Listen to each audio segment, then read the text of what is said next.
అదిరిపోయే ట్విస్టులతో మనల్ని అలరిస్తున్న పొదరిల్లు సీరియల్ రేపటి ఎపిసోడ్లో ఏం జరగబోతుందో ఈ వీడియోలో చూసి తెలుసుకుందాం. రుద్రవరం వెళ్ళాక నారాయణకి తన బావమరిదికి మధ్య ఏం జరిగింది? కాకతీయ సత్రంలో నారాయణతో గొడవకి దిగిన తాయారుకి గట్టిగా బుద్ధి చెప్పిన చక్రీ మహాలక్ష్మి. అసలు ఇదంతా ఎలా జరగబోతుందో తెలుసుకోవాలంటే ఎక్కడా స్కిప్ చేయకుండా పూర్తి వీడియో చూడండి. అలాగే మా వీడియోని లైక్ చేసి మన ఛానల్ని సబ్స్క్రైబ్ చేసుకోవడం మర్చిపోకండి. తర్వాత నారాయణ బావమరిది తన అక్క ఫోటో దగ్గర పూలు పెడుతూ ఉంటాడు. అప్పుడే నారాయణ అక్కడికి వస్తాడు. నారాయణని చూసిన వెంటనే అతని చేతిలో ఉన్న ప్లేట్ కింద పడిపోతుంది. ఏంటి, నేరుగా నీ ఇంటికే వచ్చానని షాకవుతున్నావా? నేను ఈ ఊరిలో అడుగు పెట్టగానే నువ్వు చేయాలనుకుంది చేశావు. మరి దానికి బదులుగా నేను ఇవ్వాల్సింది ఇవ్వాలిగా. అందుకే వచ్చాను. ఎక్కడైనా బావమరిది బతుకు కోరుతాడు. నువ్వు నా చావు కోరుతున్నావా అని నారాయణ అంటాడు. చావని తెలిసి చావుని వెతుక్కుంటూ ఎందుకు వచ్చావ్ అని అతను అంటే, చావుకి ఎదురుగా నిలిచే దమ్మున్న మగాడు నీ బావ అని చెప్పడానికి అని నారాయణ అంటాడు. నారాయణ మాటలు విని అతనికి కోపం వస్తుంది. చింత చచ్చినా నీలో పులుపు చావలేదు అని అతను అంటాడు. ఒకప్పుడు చేయని తప్పుకి లోకం దృష్టిలో హంతకుడిని అయ్యాను. ఇప్పుడు కనక నాకు కానీ నా బిడ్డలకు కానీ ఏదైనా హాని చేయాలని చూస్తే నా బిడ్డలని బతికించుకోడానికి మళ్లీ లోకందృష్టిలో హంతకుడిని అవుతాను అంటూ వార్నింగ్ ఇచ్చి నారాయణ అక్కడ నుంచి బయటకి వస్తూ ఉంటాడు. నా ఇంటికొచ్చి నాకే వార్నింగ్ ఇచ్చి వెళ్తావా? నీ సంగతి చెప్తాను అంటూ మాధవవాళ్ల మావయ్య కత్తి తీసుకొని వెనుక నుండి నారాయణని పొడవబోతాడు. అది గమనించిన నారాయణ పొడవబోతున్న ఆ కత్తిని పట్టుకుంటాడు. వెన్నుపోట్లు పొడవడం నీకు అలవాటే కదా. నేరుగా వచ్చే దమ్ములేక ఇలా చేస్తున్నావా? ఇప్పుడే కాదు, ఎప్పటికీ నువ్వు నా వెంట్రుక కూడా పీకలేవు. ఇంకోసారి ఇలాంటి ప్రయత్నం చేస్తే ఇదే కత్తి నీ కడుపులోకి దిగుతుంది. జాగ్రత్త అంటూ వార్నింగ్ ఇచ్చి నారాయణ అక్కడ నుంచి వెళ్ళిపోతాడు. తర్వాత మహాలక్ష్మి కిచెన్లోకి వెళ్తుంది. అక్కడే ఉన్న తాయారుని చూసి ఇలా అంటుంది, ఏం చేస్తున్నారు? వంట చేస్తున్నారా అని మహా అంటే, లేదు, బట్టలు ఉతుకుతున్నాను అంటూ తాయారు వెటకారం చేస్తుంది. కొంచెంసేపు నేను స్టవ్ యూజ్ చేసుకోవచ్చా అని మహా అడిగితే, కుదరదు, వచ్చామా మొక్కు తీర్చుకున్నామా తిరిగి వెళ్ళిపోయామా అన్నట్టు ఉండాలి. అంతేగాని ఇక్కడికి వచ్చి స్టవ్ వాడుకుంటాను, గ్యాస్ వాడుకుంటాను అంటూ నిలబడకూడదు అని తాయారు అంటుంది. ఇప్పుడు నేనేం అడిగానని ఇంత కోప్పడుతున్నారు అని మహా అంటుంటే అప్పుడే చక్రి అక్కడికి వస్తాడు. ఏమైంది, ఏంటి గొడవ? ఈవిడ మిమ్మల్నేమైనా తిడుతుందా అని చక్రి అడుగుతాడు. అదేం లేదండి, స్టవ్ యూజ్ చేసుకోవచ్చా అని అడిగాను అంతే అని మహా అంటుంది. మీరు వంట చేయాల్సిన అవసరం లేదు, నేను బయటనుంచి భోజనం తెప్పిస్తాను అని చక్రి అంటాడు. వచ్చాడు పెద్ద వీరుడు. ఇదేమైనా సిటీ అనుకున్నావా? హోటళ్లు ఉండడానికి ఇక్కడ మనమే వండుకొని తినాలి అని తాయారు అంటుంది. తాయారు మాటలు విన్న చక్రి ఇలా అంటాడు, మీరు ఆవిడ మాటలు నమ్మకండి. ఇంతమంది ఇక్కడికొచ్చి మొక్కులు తీర్చుకొని వెళ్తున్నారు. అలాంటిది తినడానికి మంచి హోటల్ కూడా ఉండదా ఏంటి? భోజనం గురించి నేను చూసుకుంటాను, మీరు రండి అని చక్రి అంటాడు. నాక్కొంచెం వేడినీళ్లు కావాలి. ట్రావెల్ చేయడం వల్ల గొంతంతా ఏదోలా అయిపోయింది.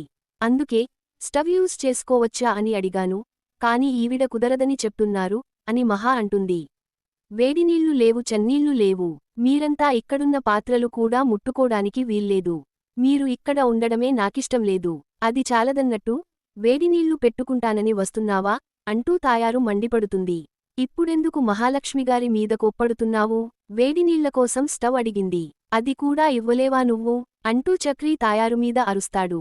గొడవొద్దు చక్రీ, పదండి వెళ్దాం అని మహా అంటే చక్రీ వెళ్లి స్టవ్ మీదున్న వంటపాత్రలు తీస్తాడు. రేయ్, ఇక్కడ నేను వంట చేస్తుంది నీ కళ్ళకి కనపడట్లేదా? వండే వాటిని పక్కన పెడుతున్నావు అని తాయారు అంటుంది. కాసేపు ఆగు, మేము వేడినీళ్లు పెట్టుకొని వెళ్ళిపోతాం, ఆ తర్వాత నువ్వు వంట చేసుకో అని చక్రి అంటాడు. రేయ్ చక్రీ, చాలా ఎక్కువ చేస్తున్నావ్. గుడికి వచ్చాం కదా అని ఊరుకుంటున్నాను అని తాయారు అంటే, నేను ఎక్కువ చేస్తున్నానా? మరైతే నువ్వు చేసినదాన్ని ఏమంటారు అని చక్రి అంటాడు. గొడవలొద్దు చక్రీ అని మహా అంటే, నేనెక్కడ గొడవపడుతున్నాను? ఇదుగో ఈవిడే నాతో గొడవపడుతుంది అని చక్రి అంటాడు. మీకు ఈ ఊరి అడ్రస్ ఇచ్చాడే మా అన్నయ్య, ఆయన్ని అనాలి అని తాయారు అంటే, మీ అన్నయ్యకి ఫోన్ చేసి ఇస్తాను, మాట్లాడతావా అని చక్రి అంటాడు. తాయారు చక్రి మాటలు విని మహాలక్ష్మి ఇలా అంటుంది. వేడి చేసింది చాలు. మీరు పక్కకి జరగండి. నేను తీసుకుంటాను అని మహా అంటే, మీకెందుకండి శ్రమ, బాగా వేడిగా ఉన్నాయి, చేతులు కాలుతాయి. మీరు వెళ్ళి కూర్చోండి, నేను తీసుకొస్తాను అంటూ చక్రి మహాని అక్కడ నుంచి పంపించేస్తాడు. తర్వాత ఆ వేడినీళ్ళని ఒక గ్లాస్లో పోసుకొని చక్రి వెళ్తుండగా తాయారు ఆపుతుంది. ఏంటి, నీపాటికి నువ్వు వెళ్ళిపోతున్నావు? నువ్వు తీసిన పాత్రలు స్టవ్మీద ఎవరు పెడతారు అని తాయారు అంటుంది. చేతిలో వేడినీళ్లున్నాయి, కనిపించట్లేదా? నువ్వే పెట్టుకో. న్యాయంగా అయితే నువ్వు చేసిన పనికి ఆ కూరంతా సింక్లో వేయాల్సింది. తప్పు చేశాను అంటూ చక్రి అక్కడ నుంచి వెళ్ళిపోతాడు. నా ప్రాణం తీయడానికే ఈ గుంపంతా ఇక్కడికి దాపరించారు అంటూ తాయారు మండిపడుతుంది. తర్వాత చక్రి మహా, మాధవ వాళ్ల దగ్గరికి వస్తారు. ఎక్కడికి వెళ్ళావు మహాలక్ష్మి, ఇప్పటిదాకా కనిపించలేదు అని మాధవ అడుగుతాడు.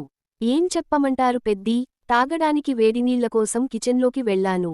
అప్పుడే అక్కడ గాయత్రివాళ్ల అమ్మ వంట చేస్తున్నారు. వేడినీళ్లు కూడా పెట్టుకోనివ్వకుండా గొడవ చేసింది. అప్పుడు చక్రీనే వెళ్ళి నీళ్లు వేడిచేసి తీసుకొచ్చారు అని మహా అంటుంది. అయ్యో, నేనొచ్చి మాట్లాడనా అని మాధవ అంటే, అవసరం లేదు పెద్దీ, చక్రీ మ్యానేజ్ చేశాడు అని మహా అంటుంది. ఇక మీదట నీకేమైనా కావాలంటే నన్నడుగు, నేను చేసిపెడతాను. ఎందుకు అనవసరంగా వాళ్లతో తిట్లు తినడం అని మాధవ అంటే, సరే పెద్దీ అని మహా అంటుంది. తర్వాత చక్రీవాళ్ల ఫ్రెండ్ సతీష్ అక్కడికి వస్తాడు. మీ అందరికోసం భోజనం తీసుకురమ్మని చక్రీ ఫోన్ చేసి చెప్పాడు. అందుకే అందరికీ భోజనం తెచ్చాను అని సతీష్ అంటాడు. సతీష్ మాటలు విని మహా ఇలా అంటుంది. ఇప్పుడే కదా నాతో భోజనం తెప్పిస్తానని చెప్పారు, అంతలోపే భోజనం ఎలా వచ్చింది అని మహా అంటే, చాలా దూరం నుంచి ట్రావెల్ చేసి వచ్చాం కదా, అందరికీ ఆకలి అవకుండా ఉంటుందా, అందుకే రాగానే భోజనంతెమ్మని ఫోన్ చేసి చెప్పాను అని చక్రీ అంటాడు. చక్రీ మాటలు విన్న మహాలక్ష్మి ఇలా అంటుంది. మేమందరం హాయిగా కూర్చొని వచ్చాం, పాపం మీరే కష్టపడి అంత దూరం డ్రైవింగ్ చేశారు అని మహా అంటుంది. చక్రీ మహా మాటలు విని కన్నా కేశవ ఇలా మాట్లాడుకుంటారు. ఈ ఊరు వదిలి వెళ్లేలోపు చక్రి అన్నయ్య వదిన దగ్గర మార్కులు కొట్టేసేలా ఉన్నాడు అని కన్నా అంటే, నాక్కూడా అలాగే అనిపిస్తుందిరా అని కేశవ అంటాడు. తర్వాత సతీష్ తీసుకొచ్చిన పాకెట్స్ అందరికీ ఇస్తాడు. సతీష్ అన్నయ్య, నాన్ వెజ్ తీసుకొచ్చావా అని కన్నా అడిగితే, అమ్మవారికి మొక్కు తీర్చుకోడానికి వచ్చి నాన్ వెజ్ తినకూడదు అని సతీష్ అంటాడు. అవును, మీ అత్తయ్య వంట చేస్తున్నారు కదా, ఆవిడ మీకోసం వండలేదా, నన్ను తీసుకురమ్మని చెప్పారు అని సతీష్ అడుగుతాడు. మా రెండు కుటుంబాల మధ్య ఆస్తి తగాదాలున్నాయి అని మాధవ అంటాడు. ఓహో, అందుకేనా, ప్రతి సంవత్సరం వాళ్లు మాత్రమే ఇక్కడ కనపడతారు. ఇప్పుడు ఈ అమ్మ దర్శనంకోసం వచ్చారు కదా, ఇక మీదట మీకు అంతా మంచే జరుగుతుంది అని సతీష్ అంటాడు. అప్పుడే అన్నయ్య ఆకలేస్తుంది, తిందామా అని కన్నా అంటే, పదండి భోజనం చేద్దాం అని మాధవ అంటాడు. తర్వాత అందరూ కూర్చొని భోజనం చేస్తూ ఉంటారు. అప్పుడే తాయారు అక్కడికి వస్తుంది.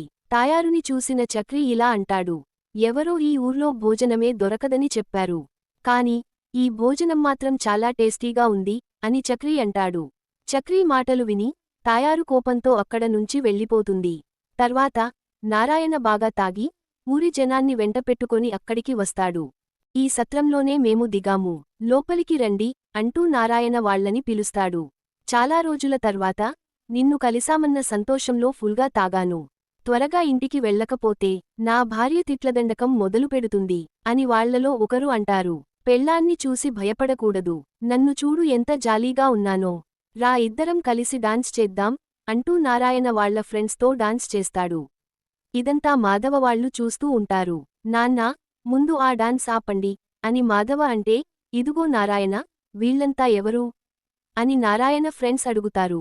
మీకు చెప్పలేదు కదా, ఐ హ్యావ్ టోటల్ 4 సన్స్ అంటూ నారాయణ తన కొడుకులను వచ్చిన ఫ్రెండ్స్ అందరికీ పరిచయం చేస్తాడు. నాన్నా, పరిచయం చేసింది చాలు, వచ్చి కూర్చొని భోజనం చేయండి అని మాధవ అంటాడు.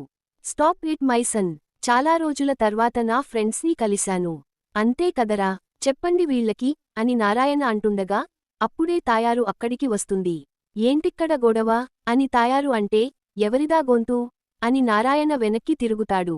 మా అల్లుడుగారు లోపల ఉన్నారు, ఇక్కడ గొడవ చేయొద్దు అని తాయారు అంటే, తాయారు నువ్వా అని నారాయణ అంటాడు. ఏం బాబు, నువ్వేనా వీళ్లని ఇక్కడికి తీసుకొచ్చింది, ఇలా తాగి గొడవ చేయడానికే వీళ్లని వెంటపెట్టుకొని ఇక్కడికి తీసుకొచ్చావా అని తాయారు సతీష్తో అంటుంది. ఎందుకలా అరుస్తున్నావు? నా ఫ్రెండ్స్ ముందు నన్ను అవమానించాలని చూస్తున్నావా? అని నారాయణ అంటాడు. నాన్నా, మీరు కొంచెం సైలెంట్గా ఉంటారా? ఎందుకు అనవసరంగా గొడవపడుతున్నారు? అని మాధవ అంటాడు. గొడవ జరగకుండా ఆపడానికి సతీష్ నారాయణతో ఇలా అంటాడు. బాబాయ్ గారు, మీరు నాతోపాటు రండి. మీకు ఊరంతా తిప్పి చూపిస్తాను అంటూ సతీష్ నారాయణని అక్కడ నుంచి తీసుకువెళ్తాడు. నారాయణ వెళ్ళాక అక్కడున్నవాళ్లతో మాధవ ఇలా అంటాడు. మీరంతా తినండి. కాసేపు ఆగాక ఆయనే వస్తారు అని అంటాడు. అప్పుడే గాయత్రి తన భర్తను తీసుకొని మాధవ వాళ్ల దగ్గరికి వస్తుంది. ఇక్కడున్నారా? మీకోసమే వచ్చాం అని గాయత్రి అంటే, రండి కూర్చోండి అని మాధవ అంటాడు. ఏంటి బావా, చాలా ఐటమ్స్ తెచ్చినట్టున్నారు అని గాయత్రి అంటే, నువ్వు దిష్టిపెట్టకు, కాని ఒకటి మాత్రం నిజం, టేస్ట్ అదిరిపోయింది అని కన్నా అంటాడు. అవును, ఈ ఫుడ్ టేస్ట్ చేయాలంటే అదృష్టం ఉండాలి. కాని మీకా భాగ్యం లేదు. పాపం, మీ అమ్మ వండిన వంటేగా తినాలి మీరు అని చక్రి అంటాడు. ఆంటీ కూడా వంట బానే చేస్తారు. ఇప్పుడు కూడా లోపల మాకోసం వంట చేస్తున్నారు అని గాయత్రి భర్త అంటాడు. అత్తయ్య వంట ఇంకా పూర్తి కాలేదు. ఆలోపు ఈ భోజనం టేస్ట్ చేయండి అంటూ మాధవ గాయత్రివాళ్లకి భోజనం పెడతాడు. గాయత్రి ఆ భోజనం టేస్ట్ చేసి, మీరు చెప్పినట్టే భోజనం చాలా బాగుంది అంటుంది. గాయత్రి, పెద్దగా అరవకు, ఆ సౌండ్కి మీ అమ్మగారు వస్తారు అని తన భర్త అంటాడు. అవును, మీరు ఫారిన్ వెళ్తున్నానని చెప్పారు అని చక్రి అడిగితే, నాతో పాటు గాయత్రిని కూడా తీసుకువెళ్దామని అనుకున్నాను. ప్రస్తుతం వీసా ప్రాసెస్ పెండింగ్లో ఉంది అని గాయత్రి భర్త అంటాడు. అప్పుడే తాయారు అక్కడికి వస్తుంది. మీ ఇద్దరికోసం నేను అక్కడ కష్టపడి వంట చేస్తుంటే మీరేమో నాకు తెలియకుండా వీళ్లతోపాటు కూర్చొని తింటున్నారా అని తాయారు అడుగుతుంది. అమ్మా, టేస్ట్ ఎలా ఉందా అని చూసాం. అంతే, మేము నువ్వు వండిందే తింటాం అని గాయత్రి అంటుంది. బయట భోజనం వద్దనే కదా నేను వంట చేస్తుంది. తొందరగా అల్లుడిగారిని తీసుకొని భోజనానికి రా అని చెప్పి తాయారు అక్కడ నుంచి వెళ్ళిపోతుంది. తర్వాత పడుకోవడానికి మాధవవాళ్లు పక్క సర్దుతూ ఉంటారు. అప్పుడే సతీష్ అక్కడికి వస్తాడు. ఏంటి సతీష్, నువ్వొక్కడివే వచ్చావ్, మా నాన్నెక్కడా అని కేశవ అడుగుతాడు. దారిలో వాళ్ల ఫ్రెండ్స్ని చూశారు. నన్ను వదిలేసి వాళ్లతోపాటు వెళ్ళిపోయారు. సరే, రేపు ఉదయాన్నే గుడికి వెళ్ళాలి కదా, త్వరగా పడుకోండి అని చెప్పి సతీష్ అక్కడ నుండి వెళ్ళిపోతాడు. తర్వాత మహాలక్ష్మి నిద్రపోవడానికి గదిలోకి వెళ్లబోతుంది. అప్పుడే మహాలక్ష్మిగారు అంటూ చక్రి అక్కడికి వస్తాడు. విషయమేంటో చెప్పండి అని మహా అడుగుతుంది. అది కాదండి, తెలియని ప్లేస్, కొత్త ఊరు, కొత్త రూమ్. మీకేమైనా భయంగా ఉంటే చెప్పండి, నేను మీతోపాటు ఇదే రూంలో పడుకుంటాను అని చక్రి అంటాడు. అది విని మహాలక్ష్మికి కోపం వస్తుంది. అది కాదండి, రూంలో అంటే బెడ్ మీద కాదు, అదుగో ఆ పక్కన చాపవేసుకొని పడుకుంటాను. నేనెందుకు ఇదంతా చెప్తున్నానంటే, అసలే ఇదొక మారుమూల పల్లెటూరు. ఎప్పుడు కరెంట్ పోతుందో ఎవ్వరికీ తెలీదు. అర్ధరాత్రి సడన్గా కరెంట్ పోతే మీకు భయం వేస్తుంది కదా, అందుకని అంటున్నాను అని చక్రి అంటాడు. ఫోన్లో టార్చ్ ఉంది, నాకు ఎలాంటి భయం లేదు, రాదు అని మహా అంటే, అది కాదండి, ఇంకేదైనా అవసరం రావొచ్చు కదా, నేను మీతోపాటు మీ పక్కనే ఉంటే అవసరమైనప్పుడు మీకు సహాయంగా ఉంటాను కదా. చూడండి, ఫోన్లో సిగ్నల్స్ కూడా సరిగ్గా లేవు. మీకేదైనా అవసరం వచ్చి ఫోన్ చేయాలనుకున్నా కాల్ కనెక్ట్ అవుతుందో లేదో కూడా తెలీదు. అందుకే మీ బెడ్కి దూరంగా అటు పక్కన పడుకుంటాను అని చక్రి అంటాడు. అప్పుడే కేశవ అక్కడికి వస్తాడు.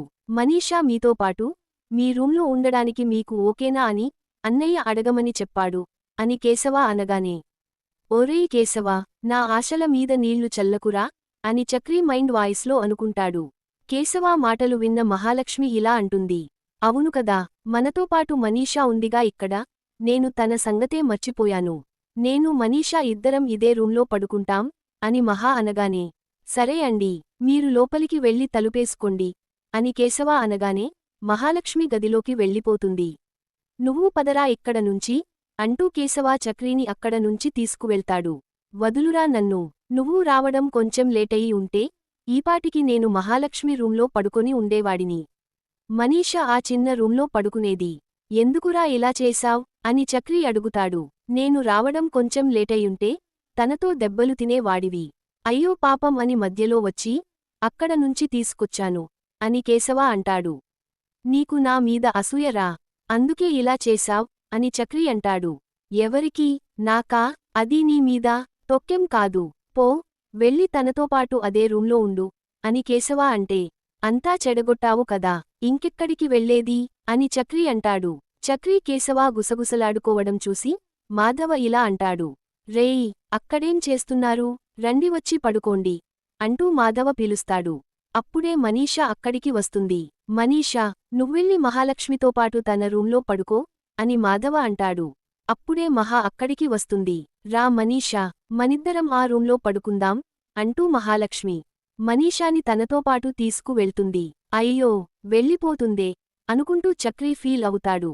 పడుకోరా, నాన్న ఇంకా రాలేదు, ఆ బాధ కొంచెమైనా ఉందా నీకు అని మాధవ అంటాడు. తర్వాత నారాయణ కోసం కొంచెంసేపు చూసి మాధవ కూడా పడుకుంటాడు. తర్వాత చక్రి తన అన్నదమ్ములతో హాల్లో పడుకోవడం తాయారు చూస్తుంది. వెంటనే మహాలక్ష్మి దగ్గరికి వెళ్ళి ఇలా అడుగుతుంది. ఒంటరిగా పడుకుంటున్నావా అని తాయారు అడిగితే అవును అని మహా అంటుంది. నీ మొగుడు నీతోపాటు ఈ గదిలో పడుకోకుండా అక్కడ హాల్లో వాడి అన్నదమ్ములతో పడుకున్నాడేంటి అని తాయారు అడుగుతుంది. అది తెలుసుకొని మీరేం చేస్తారు అని మహా అంటుంది. మొగుడు పెళ్ళాలు అన్నాక కలిసి పడుకోవాలి, ఇలా విడివిడిగా ఉన్నారేంటి, మీ మధ్య ఏదైనా గొడవ అని తాయారు అడిగితే గొడవని చెప్తే తీరుస్తారా ఏంటి అని మహా అడుగుతుంది. నాకు వేరే పనేం లేదనుకున్నావా, దారిన పోయేవాళ్ల గొడవలు తీర్చడానికి అని తాయారు అంటే మరెందుకు అడుగుతున్నారు, వెళ్ళి పడుకోండి అని మహా అంటుంది. అప్పుడే వాటర్ బాటిల్ తీసుకొని మనీషా అక్కడికి వస్తుంది. కొంచెం పక్కకి జరుగుతారా అని హిందీలో మనీషా అంటుంది. ఆ మాటలు తాయారుకి అర్థంకావు. మీరు పక్కకి జరిగితే తను లోపలికి వస్తానని చెప్తుంది అని మహా అంటే తాయారు పక్కకి జరుగుతుంది. వెంటనే మనీషా మహా గదిలోకి వెళ్తుంది. ఈ అమ్మాయి నీతోపాటే పడుకుంటుందా అని తాయారు మహాలక్ష్మిని అడుగుతుంది. అవును, ఎందుకు అడుగుతున్నారు అని మహా అంటే ఈ ముక్క ముందే చెప్పొచ్చు కదా అని తాయారు అంటుంది. చెప్పుంటే ఇలా అనవసరంగా వాగడం ఆపేవాళ్ళా, లేదు కదా, ఆ విషయాన్ని పట్టుకొని ఇంకో 10 ప్రశ్నలు అడిగేవాళ్ళు అని మహా అంటుంది. ఏం నోరే అది, గయ్యాలి గంపలా, కోడలిగా ఈ కుటుంబానికి సరిగ్గా సరిపోతావు అంటూ తాయారు అక్కడ నుండి వెళ్ళిపోతుంది. మరి రాబోయే ఎపిసోడ్లో గ్రామదేవత గుడిలో కథ ఎలాంటి మలుపులు తిరగబోతుందో తెలుసుకోవాలంటే వెంటనే మా ఛానల్ని సబ్స్క్రైబ్ చేసుకోండి. అలాగే మా రివ్యూ నచ్చితే తప్పకుండా లైక్ చేసి కామెంట్ చేయండి.